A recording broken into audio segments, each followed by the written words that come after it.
सर के सरी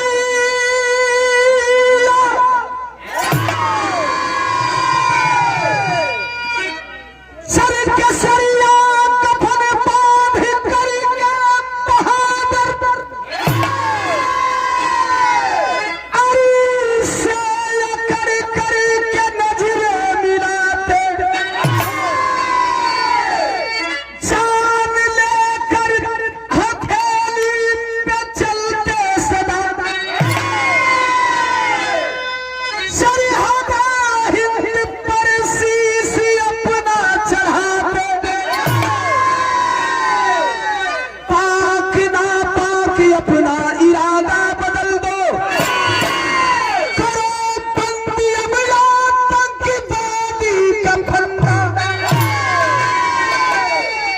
अरे दीवाना कहे मैं तेरा बाप हूँ, गाड़ दूंगा बेटा सीने पे तेरे झंडा।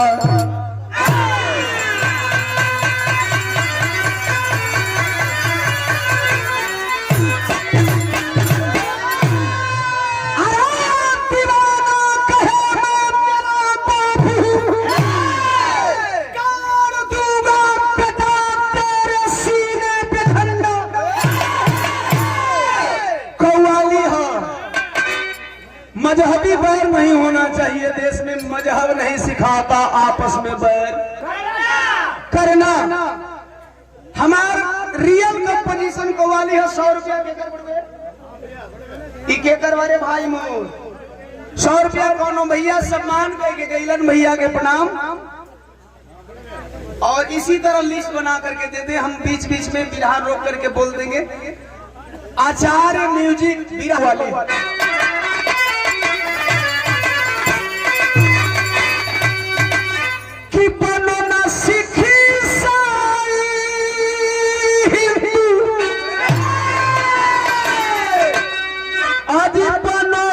मुसलमान। अरे ईश्वर अल्लाह चाहे जब लोग, अरे दाद खुदा भगवान बनो इंसान, बनो इंसान, बनो।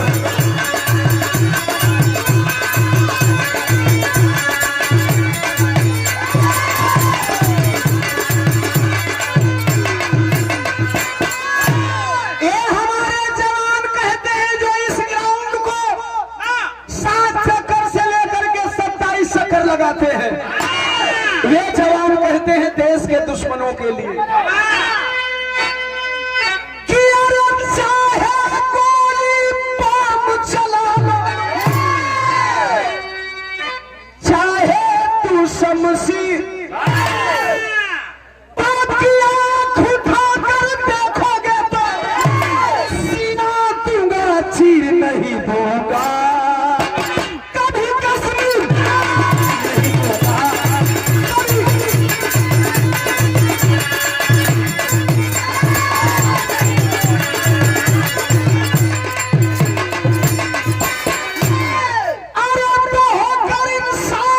इंसान को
बढ़िया बा। बलिया से मेरा कैरियर उछाल लिया, तब से ओम प्रकाश दीवाना को सुनते हैं कैसेट में, यूट्यूब पे। 2 मिनट केवल बिरहा की बात को समझेंगे, सारी बात फिल्म की तरफ पर्दे पे चलेगी। जम्मू जिला राजौरी, गांव का नाम तारा। इन्हें से आवाज आवता हमारे जवान भाई लोग के रहने वाले भानु सिंह, धर्म पत्नी का नाम पूनम देवी, जोगरा रेजिमेंट के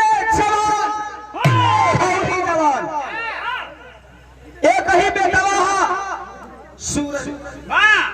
बस केवल यही कोना से आवाज आवती है, बस सिर्फ इस कोने से आवाज आ रही है, बाकी लोग शांत हैं। सूरज उम्र 5 साल,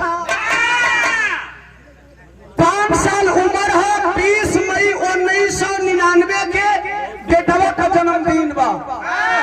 भानु फौजी 1 मई 1999 के छुट्टी लेहलन, बगलिए में हुआ 2 तारीख के आई गईलन।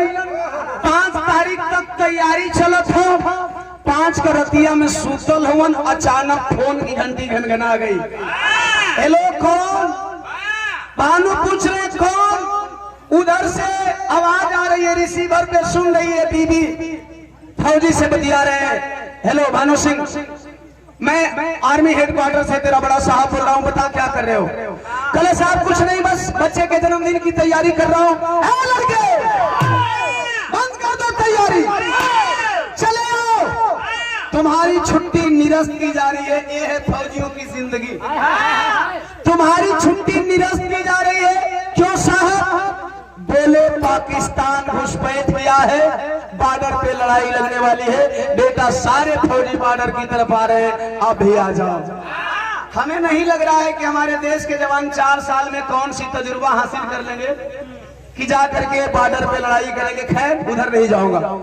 जवान कहा कोई बात नहीं, दुल्हन सुन रही है, सदरवा वर्दी चढ़ौलस, बटनिया बंद कर दिया, दुल्हनिया कह दिया साहब जा, लेकिन एगो वादा कह के जा।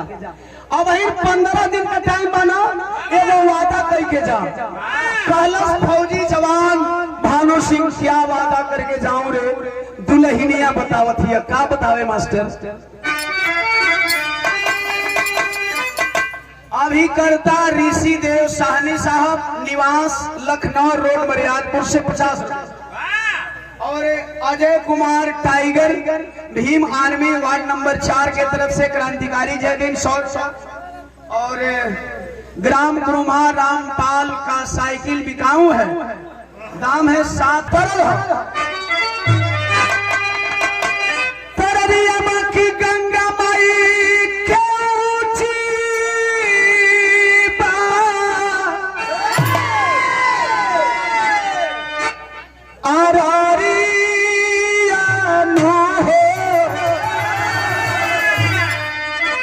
पर बैठे भगवान। दुल्हन कहती है अपना दुल्हा से कि आई हो अरे मनावे जनम दीनावा नो हो ए फौजी साजाना हमार। जा थोड़ा ना जा, रोकब नहीं, लेकिन आ जाइए को तारीखवा के 20 के, लेकिन जाइए कैसे कि अरे छठी के खून भी है कलर में दिखाई, अरे तिलक लगा के पूनम करे प्रीति गाई।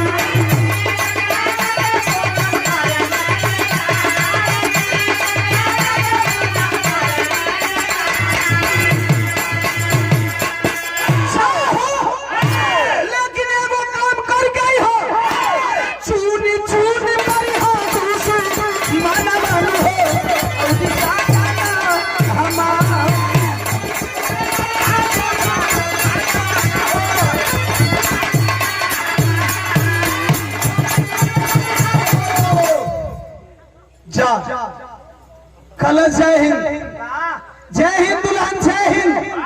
जा रहा हूँ 20वें दिन आऊंगा, जहिया बेटवा का जन्मदिन हो, कुल केक उक सजा के रखिए, खाली हम काटे खातिर आई। जवान चला है, लग गया 10 तारीख से ड्यूटी पे। अब जब ड्यूटी पे लगा है कारगिल में, तोनी समय कभी जी बात लिख दे, भाव बदल गई, चढ़ गई बिरहवा तुरंत ऊपर बॉर्डर पर। अरे गरज पड़ा कि गरज पड़ा, कश्मीर का दीवाना गरज पड़ा।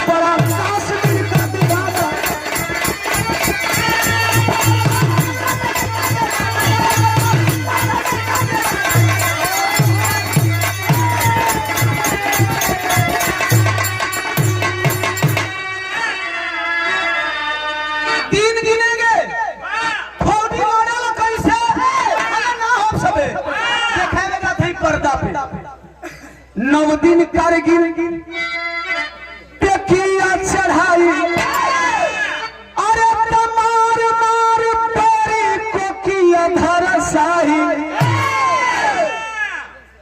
फौजी मराया कुछ घायल हुआ है, तेरा बारूद से दहला जमाना गरज पड़ा कश्मीर का।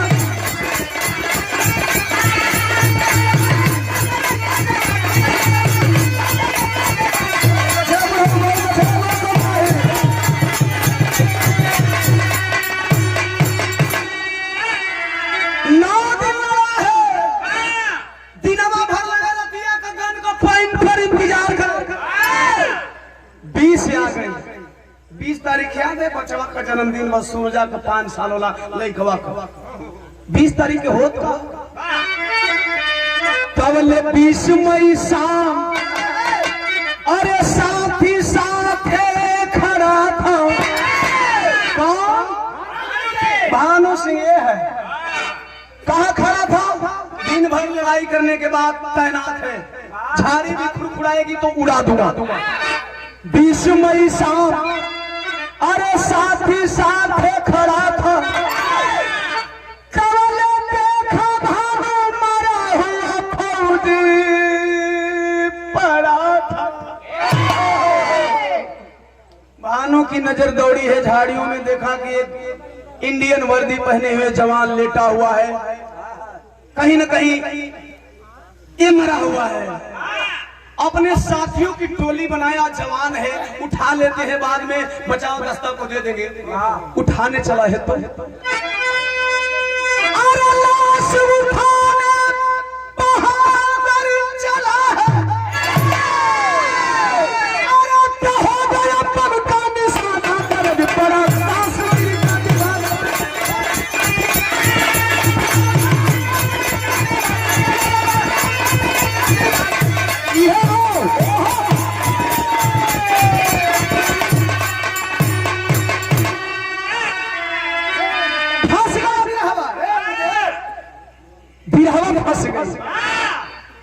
चलो उठावे लसिया, जरा लसिया जान ले है कैसी है। इंडियन जवान की लाश, लेकिन उस लाश के साथ गेम हुआ था।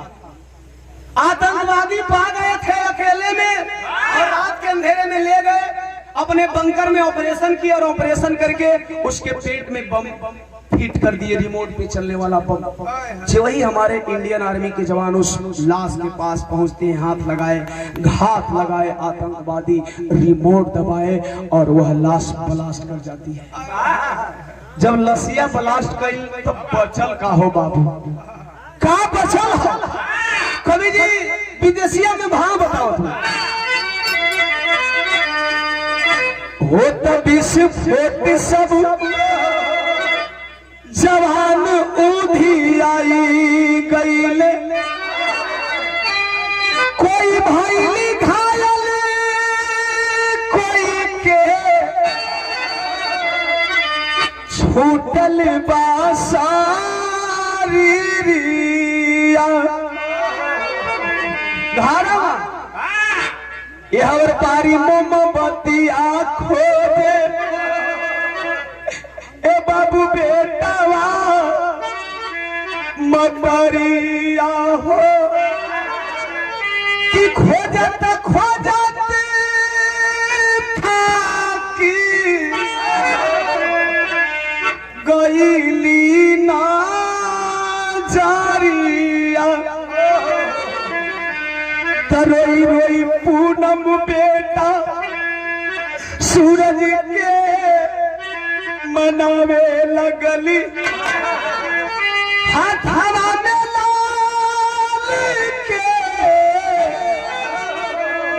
धरावे लगली छुरिया।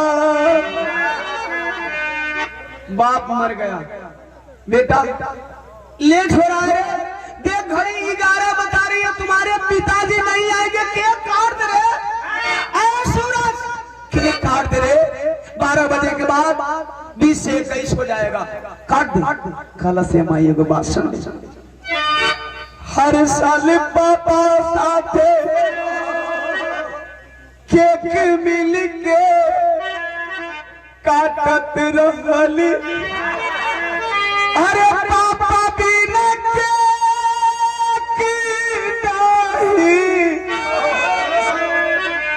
काटब ये मायारिया नहीं काटूंगा, पिताजी नहीं रहेंगे, इंतजार करो, आएंगे तो काटूंगा वरना नहीं काटूंगा। ध्यान रखना साथियों, यही बतिया बेटवा बोल के केकवा से दूर हटक हो तो ले वही बेसिक फोन की घंटी घनघना गई।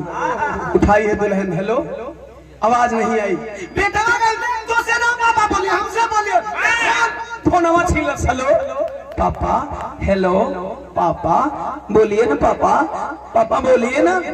उधर से एक बार हेलो की आवाज आई और जब सामने वाला फोन करने वाला व्यक्ति देखा कि एक बेटा फोन उठाया है, चुप हो गया। जब उधर से आवाज चुप हो गई, 5 साल का बेटा बोला था, पापा पापा बोलिए ना, पापा पापा क्यों नहीं बोल रहे पापा, अभी घड़ी 12 नहीं बजाइए पापा, मैं इंतजार कर रहा हूँ पापा, माँ इंतजार करिए, हमारे सभी मेहमान इंतजार कर रहे हैं। जब कोई आवाज नहीं आ रही है सामने वाले की फोन पे रिसीवर पे, एक बात रो करके कहता है, का कहलस,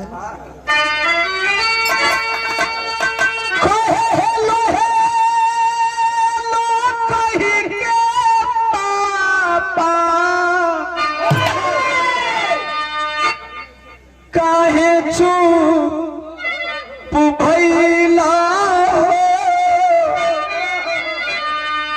अरे हेलो हेलो कही के बाबा, काहे चुप भइला हो, के पिता के यही बगिनाही, के पिता के यही बगिनाही, काहे कोहिला हो, के पिता के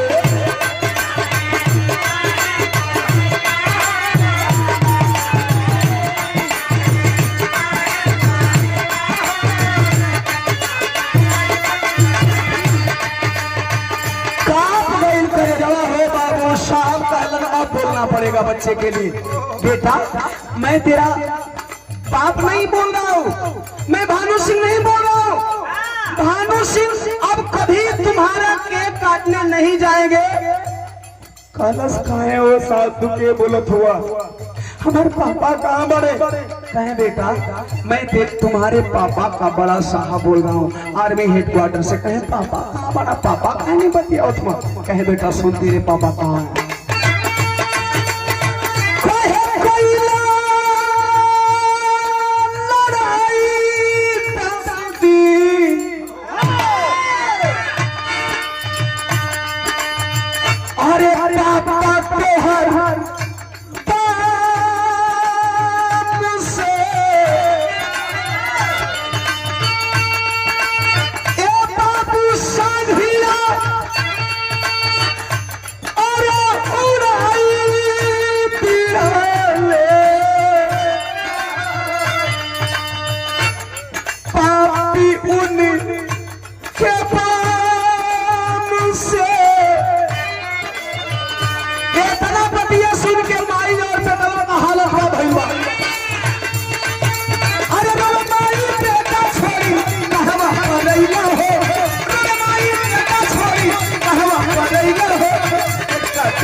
बाती आँखिया से आंसू गिरे लगल। हेमा जे 7 फेरा से लेके 27 फेरा लगावेला ओकरा परिवार बदल भी रहा। हालांकि यह पूरा समाज उसी परिवार से जुड़ा है। जरा गौर करेंगे, आखिरकार बेटवा जब माई का आँखिया में आंसू देखलस, 5 साल का तलैकवा हो, एगो बात कहलस तेरी के शैली में भाव। अरे सारन से सारन सोला बन गया, ए भैया सारन से सारन सोला बन गया, सुख गया यश की आंख का बंदे मातरम खेलना।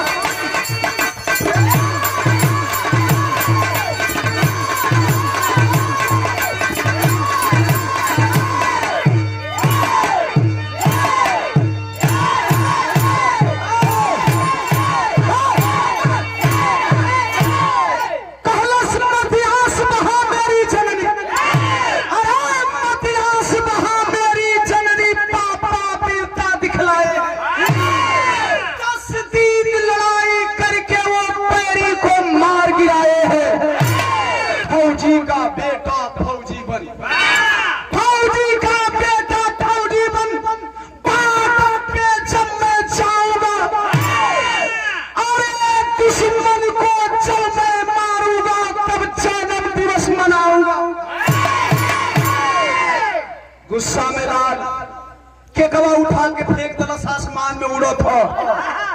मां नहीं काटूंगा के अगरे, अभी आधा घंटा का टाइम है।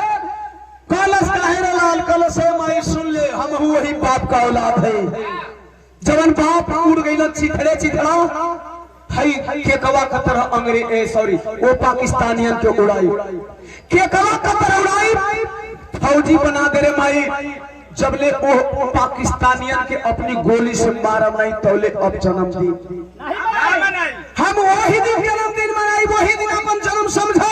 जौना दिन बाप का बदला अपना गोली से पाकिस्तानियन से चुकाई। एकलौता बेटा हम माई जीत पे मजबूर हो गई। ध्यान देना, माँ ने बच्चे को पालना शुरू कर दिया, पोसना चालू कर दिया। माई जवान बना के फौजी बना दलस, 4 साल वाला नहीं परमानेंट वाला। बेटा को फौजी बना दी, बेटा जनरल ड्यूटी की ट्रेनिंग पास कर लिया, जनरल ड्यूटी फाइनल ट्रेनिंग करके रोज ग्राउंड में दौड़ लगा रहा है। एक दिन सवेरे सवेरे देखे कैप्टन साहब, है बेटा क्या हाल है? कहा जय हिंद सर, मैं ठीक हूँ, अपना बताइए। सर एक बात पूछना चाहता हूँ, सुनने में आया है कि फौजियों की ट्रेनिंग बहुत हार्ड होती है, लोग आधे रास्ते छोड़ करके भाग जाते हैं। कैप्टन साहब मुस्कुरात हुआ कलम, बेटा ऐसी बात नहीं है, जिस ट्रेनिंग को तुम करके आए हो ये थोड़ा नॉर्मल है और सबसे हार्ड ट्रेनिंग होती है पैरा कमांडो की। कल साहब वही ट्रेनिंग हमरों के करवाए देता, कहीं के साहब लोगन से कहें बेटा तू नहीं कर पाओगे रे, तुम्हारी उम्र कितनी है, मासूम दिख रहे हो। कल साहब हमार उम्र पर मत जा, तनिका एगो हमार बात सुना। का कहे तरल लगे,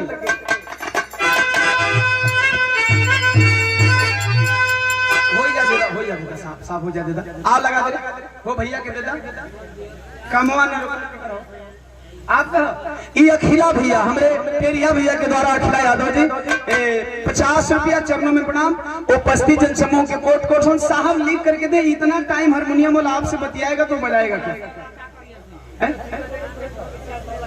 4 साल वाला का करिए सन भैया, वक्त नेक्स्ट टाइम बता दे, या तक फिर भाई का नंबर आई तो भाई बता दिया, लेकिन है के 5 से 7 मिनट और सुन लो, तरज बदल गई।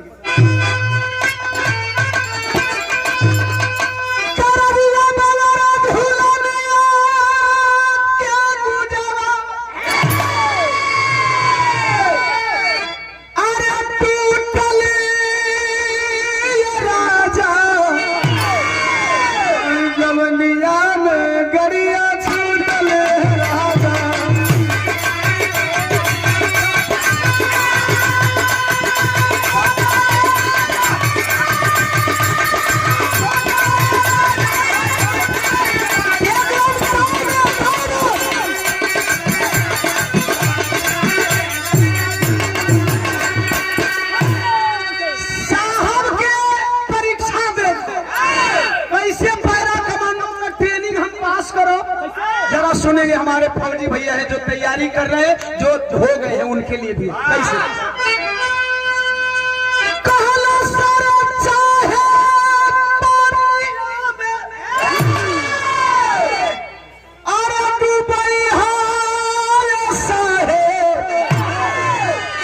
चाहे अगिया पर चलई हाले सारे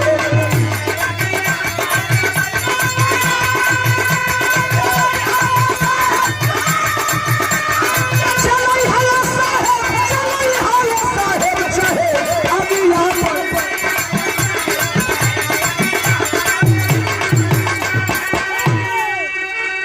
साहब अखिया फाड़ के तक ऐसा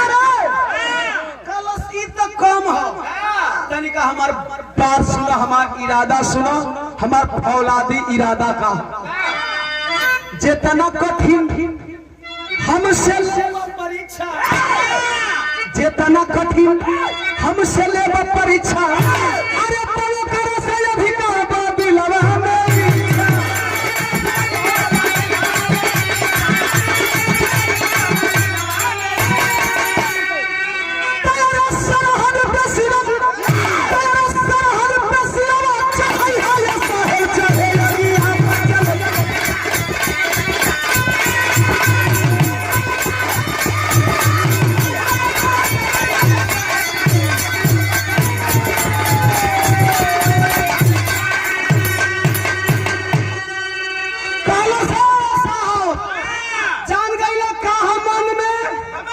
कहला बेटा तोर ट्रेनिंग हम करवा दे पैरा कमांडो वाली। पैरा कमांडो की ट्रेनिंग भी पास किया, विराह में लोचा लपाटा ना हो, सीधे विराह बात पर रही। पैरा कमांडो की ट्रेनिंग भी पास किया। अब इंतजार करो तो साला हमार नौकरिया कब लगी हुआ, कब बडरवा पर जाए। आ गया वक्त, इंतजार करना साथियों, वक्त तो आता है, वक्त सबको बारी बारी से समय देता है। रमेश भैया वक्त आता है, आ गई, वक्त याद होगा 2016 18 सितंबर का दिन शायद आप लोगों को याद होना चाहिए, कुछ भाइयों को याद होगा, बहुत सारे लोगों को याद नहीं होगा। 2016 18 सितंबर उरी आतंकवादी हमला, अब तो शायद याद आ जाएगा। उरी आतंकवादी हमला, भारत के 18 जवान मारे गए, 18 जवान घायल हुए। और 13 ही नहीं बीता था, देश के प्रधानमंत्री नरेंद्र मोदी जी ने सर्जिकल स्ट्राइक का ऐलान किया। सर्जिकल स्ट्राइक का ऐलान किया तो सर्जिकल स्ट्राइक के लिए स्पेशल पैरा कमांडो फोर्स के जवान को भेजा गया। और जब पैरा कमांडो फोर्स के जवान को भेजा गया तो उसमें एक फौजी और चला है, स्वर्गीय भानु सिंह का बेटवा सूरज, इसकी चर्चा कर रहे हैं। वो अभी जवान चला है, जब जवान यहाँ से चले थे उस टाइम की बात है, और बिरहा के आखिरी तरह आ गई। अच्छा, अमरनाथ राजभर ढोलक वादक और कंपनी भी चला हुआ था। गवैयन से कमाइबा जब महीना में 1 लाख रुपया, गवैयन के देवा जा 10-20 रुपया, तो हर खूब कंपनी चले। इन लोगन का आशीर्वाद लगे, अमरनाथ व्यास के 50 रुपया बहुत पहले से प्यार देते हो, ऐसे इतने काफी गौर करेंगे।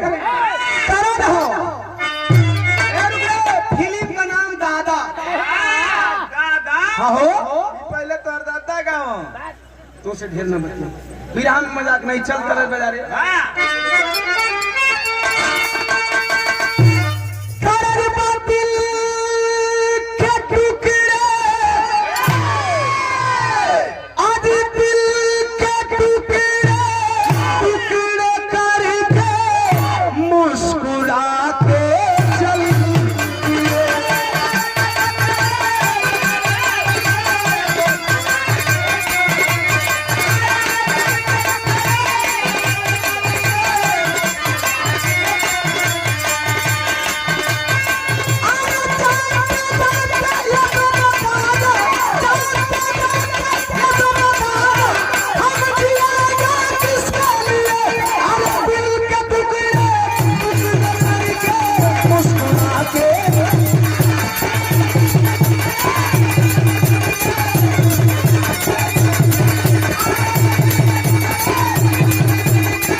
कश्मीर जो पाकिस्तान का हिस्सा है, जब उसके अंदर गए रतिया का कहानियां नहीं जन लो, हम राती का बात बतावत है, वो फौजी का देखो कहानी बतावत है। रतिया का आधी रतिया को वहां गोलियां कैसे चले, भाव बदल गए।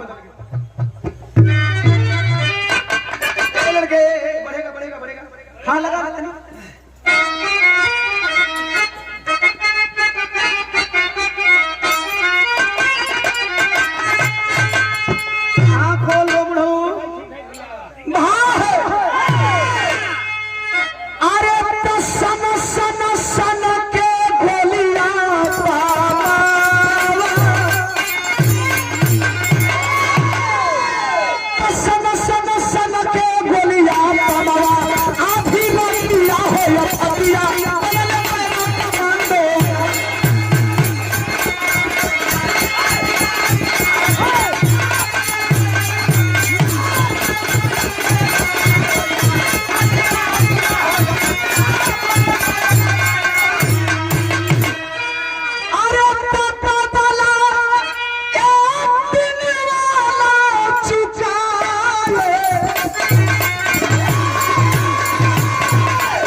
लगी। 38 मारे, 18 के बदले में 38 मारे। अब हमारे फौजी अगल बगल छितराए हैं। तनिका सूरज का कहानी देखा हो, मारत मारत जोश में होश खो बैठा। सूरज होश खो बैठा तो एक गलत काम कर गया। का गलती कैलस मास्टर? आल्हा में भावा हम कही कि अरे लिखल हो नहारी, अरे लिखल हो नहारी, नाम निकला दुनिया में भैया।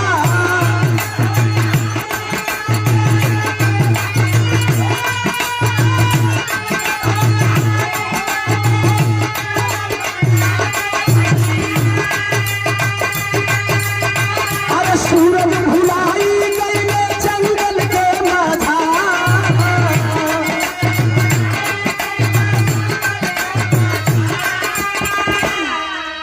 जोश में होश मत खोना साथियों। सूरज एक गलती कर बैठा। दौड़ा दौड़ा दौड़ा के मार रहा है अंधेरी रात में, रास्ता भटक गया। साथियों से साथ छूट गई। और जब रास्ता भटकल कुछ दूरिया पर दौड़ावो था के देखला। अरे कुछ दूरिया पर मिलले अरे पीनया आतंकवादी भैया। भाया भाया गोलियां चलावे धुआंधार।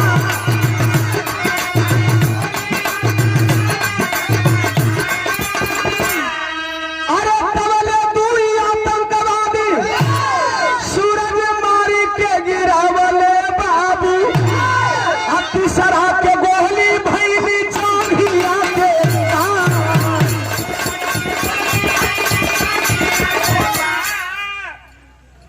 दो आतंकवादियों को मार के गिरा दिया। अकेले दौड़ा दौड़ा तीसरे को निशाना लगा लो। चुप गया निशाना जंगल में जाकर के गोली जंघे को पार कर जाती है। लड़खड़ा करके वह आतंकवादी गिर गया, चिल्ला रहा है भारत माता की जय, वंदे मातरम।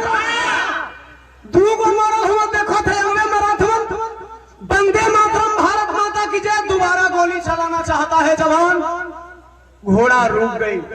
अरे कहीं रात के अंधेरे में अपने साथियों को तो मैंने नहीं मार गिराया। हाय हाय पछतावा कर रहा है। कलश फौजी तुम भारत माता की जय बोल रहे हो, इसका मतलब तुम इंडियन आर्मी के जवान हो? कहा नहीं बिल्कुल नहीं। कलश अगर वाकई इंडियन आर्मी के जवान हो तो बोलो भारत माता की जय, बोलो भारत माता की जय, बोलो वंदे मातरम, वंदे मातरम, बोलो हिंदुस्तान जिंदाबाद, कलश हिंदुस्तान जिंदाबाद। कलश नहीं हमके फसावत। अब तो एक पोल खुल जाई। कहाँ बोलो पाकिस्तान मुर्दाबाद, कलश पाकिस्तान मुर्दाबाद। सूरज कलश अरे यार हमारे देश में गद्दार नहीं खड़े, पाकिस्तानों में गद्दार बने। जान बचावे खातिर कुछ भी बोल सके, यही जो जान बचावे खातिर कुछ भी आदमी बोल लेते पहुंचा करीब में। नहीं कहा नहीं यार मैं इंडियन आर्मी हूँ, पाकिस्तानी नहीं हूँ। पहुंचा करीब में। जब करीबवा पहुंचल हो भैया, हुलिया देख के एक के भी करेजवा हिल गई। बाल बढ़ा हुआ है, दाढ़ी बढ़ी हुई है, आतंकवादी लिबास। और आतंकवादी लिबास में यह देखा था कि हाथ में हथकड़ी और पांव में बेड़िया हो। अरे कांप गया कलश, कौन हो? कहा बेटा तुम्हारी तरह इंडियन आर्मी का जवान हूँ। कलश है दोनों, ये पाकिस्तानी थे, हमको लेकर के घसीट करके भाग रहे थे। मतलब अगर तुम इंडियन आर्मी के जवान होते इन सबों के साथ कैसे, या आतंकवादी निवास में कैसे? और इंडियन आर्मी के जवान हो तो कहाँ के हो? यूपी, बिहार, राजस्थान, झारखंड, मऊ, बलिया, कैमूर, गोरखपुर, देवरिया, कहाँ के हो? कलश बेटा जानना चाहते हो मैं कहाँ का हूँ? फौजी बता रहा है। क्या बताया?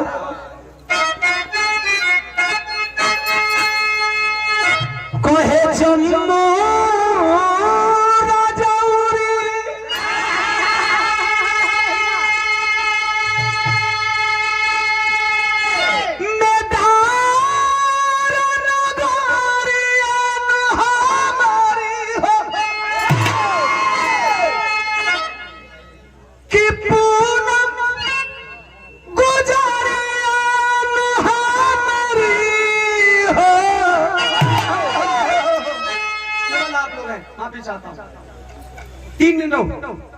जम्मू राजौरी पूनम, जम्मू हमार जिला, सॉरी हमार राज, राजौरी हमार जिला, दारा हमार गांव, पूनम हमार माई। एक मतलब पापा मन का। हे भगवान इनसे अब यह बोलवा दे कि यह भानु सिंह हो। कलश की ये आतंकवादी जी बोला ना तोहर कहाँ घर, बोला ना तोहर कहाँ घर। वो फिर फौजी आवाज लगाता है कि जम्मू अरे राजौरी में दारा हमारी हो,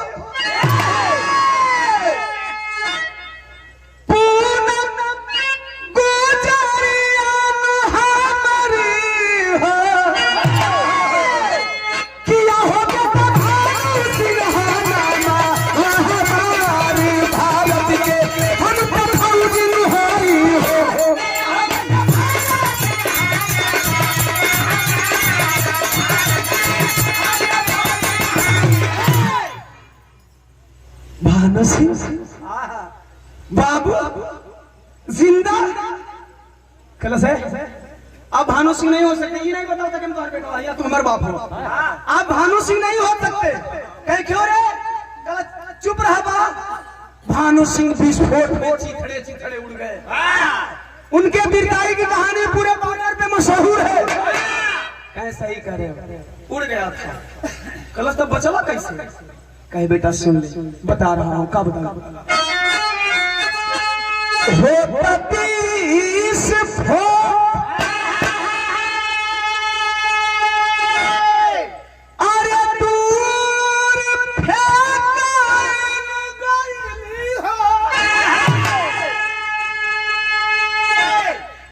कि मुरझा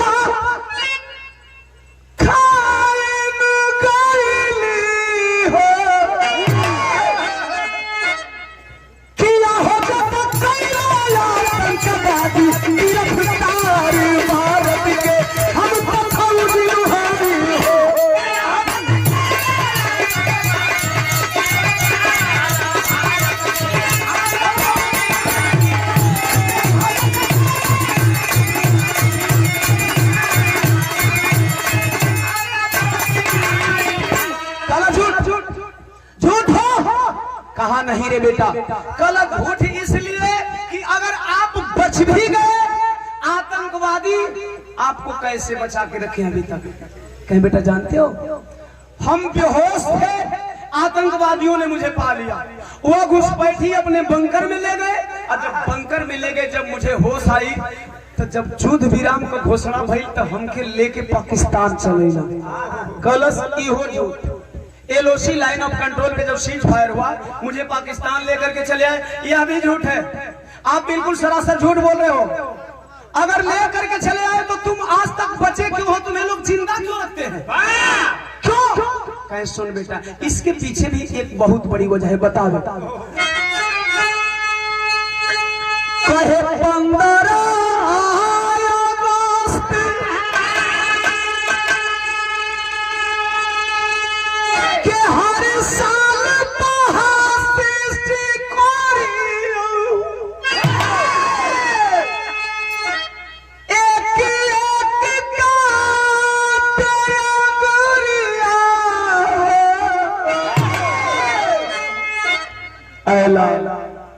हर साल 15 अगस्त को एक एक उंगली काटते हैं। देखना, देख कितनी उंगली काटे हैं रे, देखना। हर साल पूछते हैं कि ऐ फौजी जवान बता तेरे देश के खुफिया विभाग का पता क्या है? बेटा रे मुझे पता नहीं है। अगर मालूम होता फिर भी मैं नहीं बताता। जिस दिन पैर और हाथ की पूरी उंगली काटेंगे ना, उस दिन हमको जान से मार देंगे। हर साल पूछते हैं, मैं नहीं बताता हूँ, ये गलत और करते हैं रे, एक अमानवीय व्यवहार करते हैं। कहना मौका करवा जरा, इहो बता लगे हाथ में। बता रहा है वह फौजी भानु सिंह कि 15 अगस्त के हर साल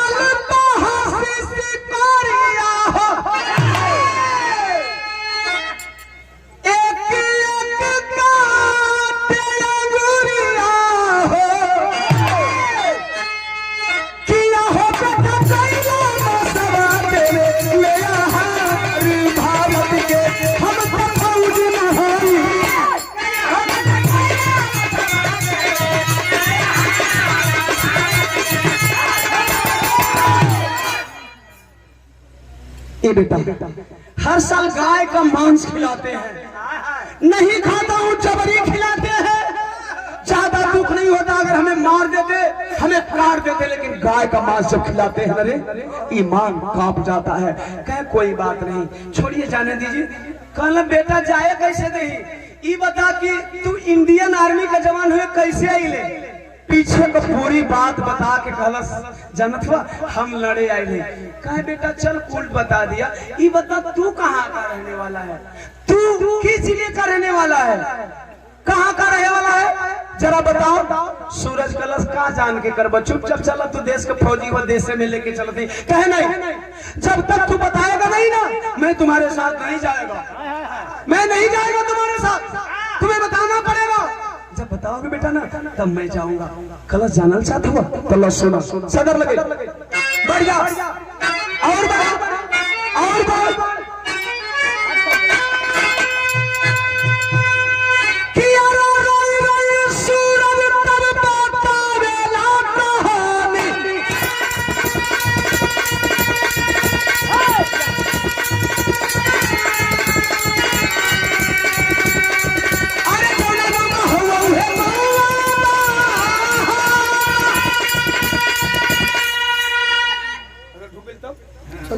जौना गांव कहो उहे गांव हो, उहे गांव हो। कल बेटा मेरे गांव का है रे? अरे तब तो मेरा सूरज तुमसे मिलता होगा ना, मेरी दुल्हन तुमसे मिलती होगी ना। कैसा है मेरा सूरज रे? कितना बड़ा हुआ है, 5 साल का था ना।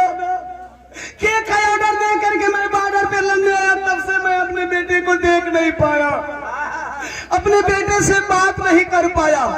कलश सुना, सुना, बताओ।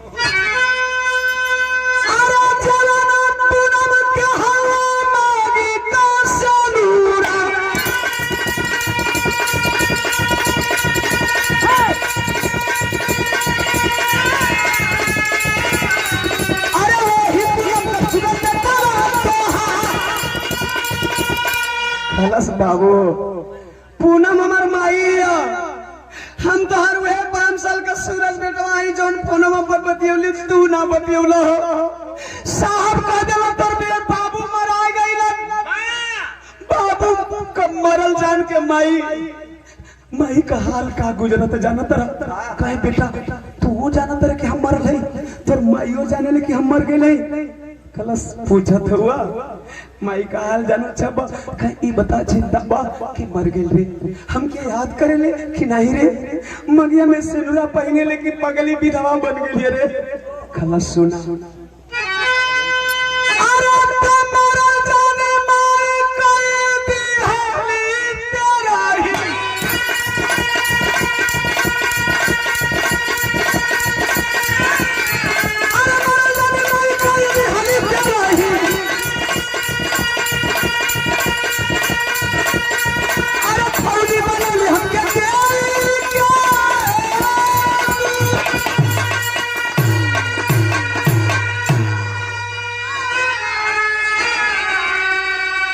ध्यान देना मेरे मित्रों, बेखबर बतौलस बाबू छछो पाती रोथ में गले से लिपट के कलश टाइम नहीं है चलो लेके चली।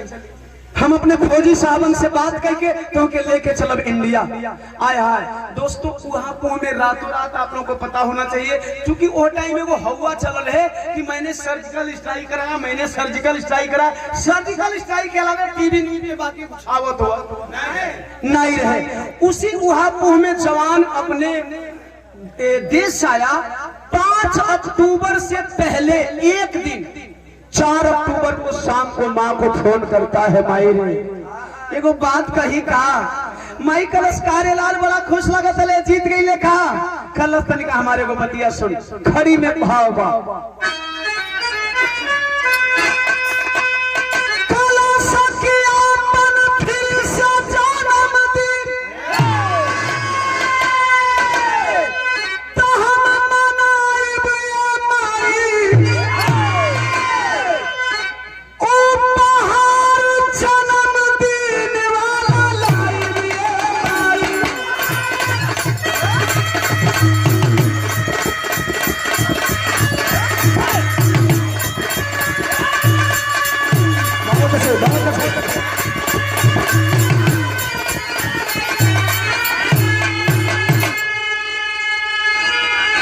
माई को खुशी को ठिकाना नहीं बा कूदत किया करेला हाय और किसको मरैला सब वही में मुंह मरले बड़े कार्य हम गए बडरवा पर हम बडरवा पर गए।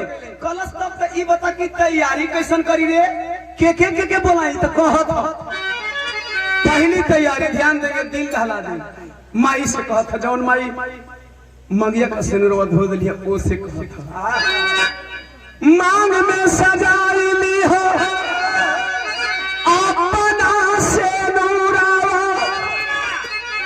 आय हाय ओ भागिन का करे जवा दहल गेल रे बेटा हिलावा मत कोई हिलावा मत टूट जाएगा क्या हो लाल ई का कहला हो बेटा और 30 गो के तू ही नहीं खे मरले और एक बार मान भी ले कि 38 गो के तू ही मरले वाले एक और मतलब तो जिंदा मुअल बाप जिंदा ना हो जाए रे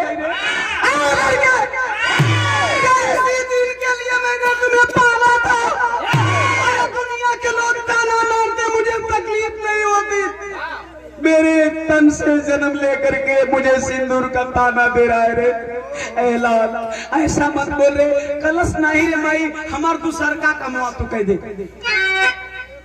अरे सब के जुटाल जननी दुवरवा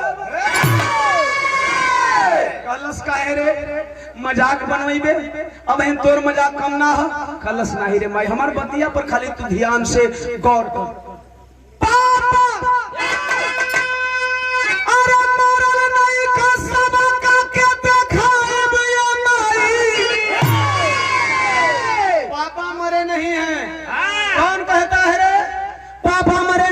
जिंदा लेकर के आ रहा हूँ आय हाय खुशी का ठिकाना नहीं बा बचावा कहता तब तो सही हुई बचावा कहता तब तो सही हुई मर बचावा इतना भारी मजाक ना करी माई कोई न्योता देती है 16 सिंगार कह के 32 आभरण कह के वो फौजी पति के इंतजार में ए भैया ए बाबू हमार बचवा ना 5 तारीख के काल बिहनवा भइले अपना बाबू के जिंदा लेके आवता लोग आ जाइए देखे का जी हम सही आवत फौजी होवन मरल नहीं रहलन जिंदा होवन लोग कहे बुढ़िया पागल हो गई है। आप लोगों ने देखा सर्जिकल स्ट्राइक के बाद भी बॉर्डर पे रोज एक दो जवानों की लाशें रोज शहीद हो रहे थे जवान। एक दिन तो मेजर सहित 5 जवान शहीद हुए थे उसी 5 तारीख के अंतराल में। कहीं ऐसा तो नहीं है कि पगली का लइकवा भी मर गए और ये पागल बन के घूमत है। गाँव हो साहब कितनो नहीं कहो भिड़िया तो हो ही जाए गाँव। आखिरकार गांव के लोग दौड़ते हुए आए देखा जब पगली का लइको आई तो कम से कम उस जवान फौजी का हम लोग दर्शन नहीं कर पाए कम से कम उसको ही बेटवा का तो दर्शन कर लेंगे। अभी आप लोगों ने देखा हाल ही देश ने एक अनमोल रत्न को खोया देखने वालों की तादाद लगी थी। ये हमारे गाँव जवान है एक कोई छीन नहीं सकेला लोग झूठे हैं सबका इंतजार हो केहर से गड़िया होती है हेने से आई आप लोग झूठ जेला तो हम गवैयों को गड़िया के ताकत कोनो लाइट जली तो लगता है हेने से गवैयो आ गई बिहरिया आ गए। देख रहे हैं लोग मजाक की बात नहीं मैं सीरियसली नहीं बोल रहा हूँ। देख रहे हैं लोग तब तक से कारवां चला है जब गांव का करीबी आई वो बेटवा ताबूत नुमा संदूक बनौलस और ओकरा में एगो जहर सर रखे के रहे ओहर सुराग करवलस आ जब गांव के करीबवा आइल त कलस बाबूजी सो जाइए इसमें मैं वह पूरा संस्कार करूंगा जिस संस्कार के तहत एक फौजी की लाश आती है मुझे माँ को सरप्राइज देना है या तो माई इस सरप्राइज बर्दाश्त कर ही नहीं तो माई तोहरा से पहले सुहागने दुनिया से उठ जाई लेकिन सरप्राइज दे अपनी माई के।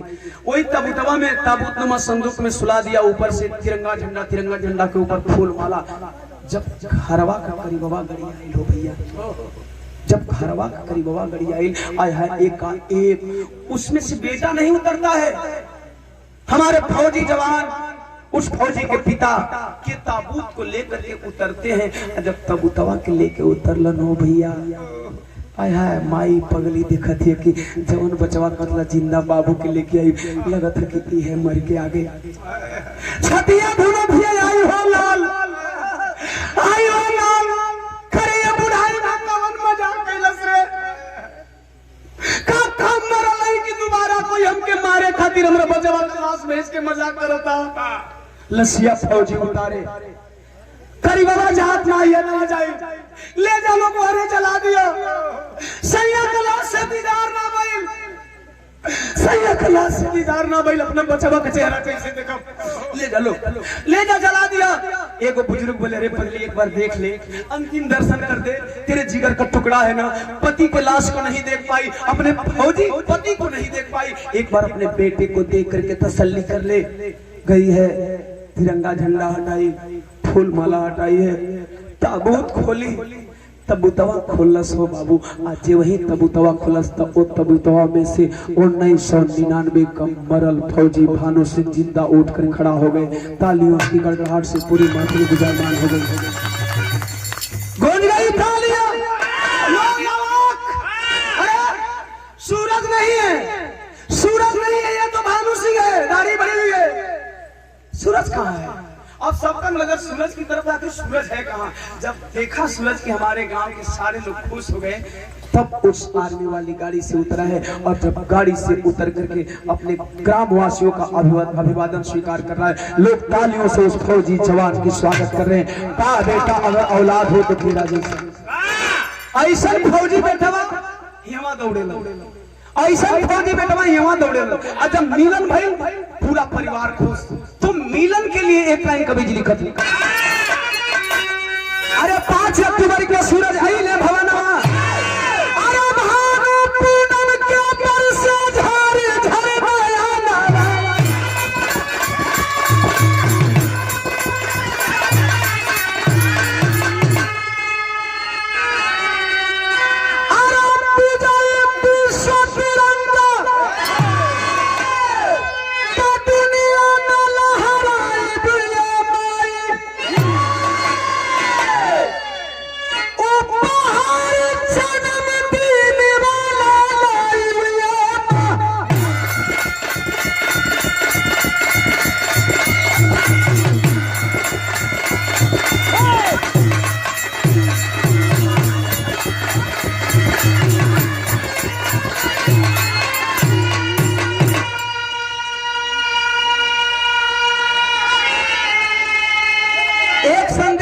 जो भाई जहां है, गलत बात है, कम से कलाकार बैठ जाए तब आप लोग उठे।